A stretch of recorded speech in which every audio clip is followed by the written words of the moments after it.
Productive day. I thought we got a little bit better today. Had really good leadership from our seniors. We're a ways ahead of where we were a couple weeks ago, so it's a little bit relieving in that regard, but it's also a little unnerving knowing how far that we have to go. So thank God for this opportunity, these extra practices, the trip that we'll be allowed to take on Sunday. But overall, it was a positive step. We competed. We were unselfish. And I think that we have a lot to work with. We're very deep, and we're athletic, we're long, we're bigger, got a chance to be really good defensively.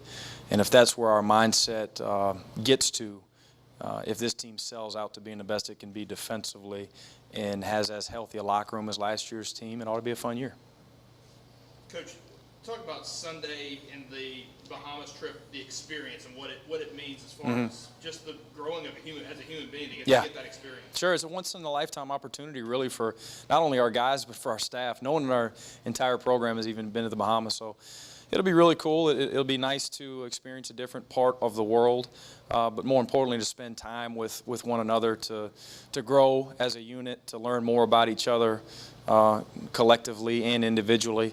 And then, athletically, to learn more about each other, how we band together or how we don't band together in certain areas when our backs are against the wall in a different country against foreign teams, really not knowing what to expect going into games. So it can only be positives, really, that we can take from this great opportunity that we have. How does the NCAA treat this? Can y'all do this every year, or is it something you can always do X number of years? I wish. It's one out of every 4 years. And just coincidentally, with my stops as a coach in the last 14 years, this is the first one that I've been on. It's just kind of fallen that way. So I'm as excited as any of our guys. As a head coach, what do you hope to bring out of the tournament? What do you hope to learn about your team? I hope to learn that we got a chance to be good, as I think we do right now. More than anything, I guess the obvious is we just hope to be better. I hope to be better tomorrow, even though tomorrow's our day off, but better as we're kind of recouping and rejuvenating our muscles and our minds to come back and hopefully be better on Friday. And then we intersquad again on Saturday. We hope to take that next step. And then with 3 more games, just taking advantage of the experience. I just fully expect for this team to continue to work and stay focused, and by the end of the trip be a better team than we are today. Some of the freshmen played well. How impressed were you with some of their performances today? Really impressed. Our freshmen are very talented, and our junior college transfers are very talented as well. In addition to the 2 that we had sitting out last year, our 9 newcomers are painfully inexperienced, as we've talked about. They have a lot of work to do. They have a ways to go in so many areas. But do they have the ability to be good? Yes, all 9 of them do. We had some really good performances, obviously, today from 4 freshmen, really. And then I thought Brandon was pretty good in that last segment. But our freshman wings, they can go get baskets, and they could be really good defenders in time, and they're working toward that. In addition, we have some other size guys in Leo, who's coming, and Eric, who we expect a big sophomore year from, who had a really good sit-out year.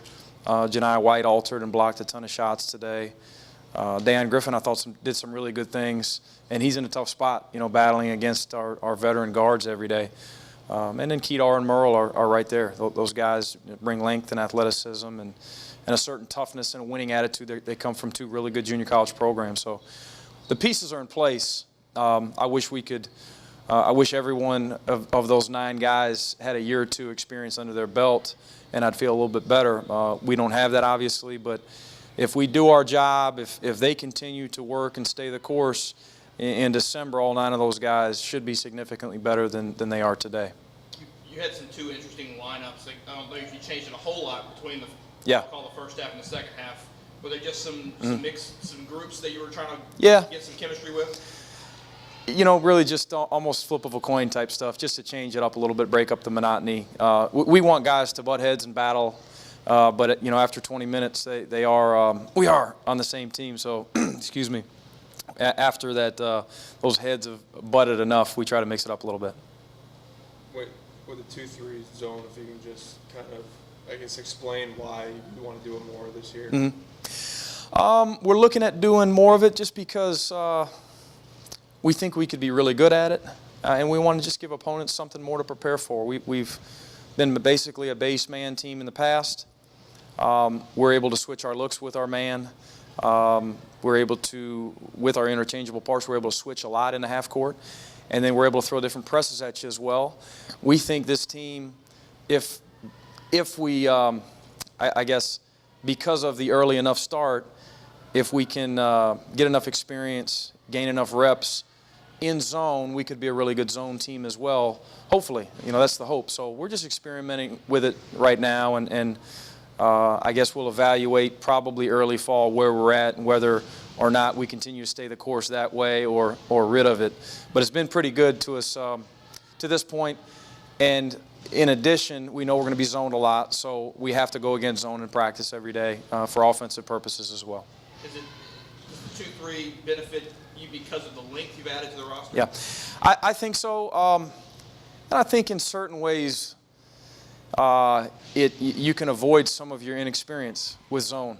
I think there's less scouting involved. I think there's less reads involved, at least with the zone that we've implemented. And so just, again, trying to take advantage of or overcome some of that inexperience by showing some more zone.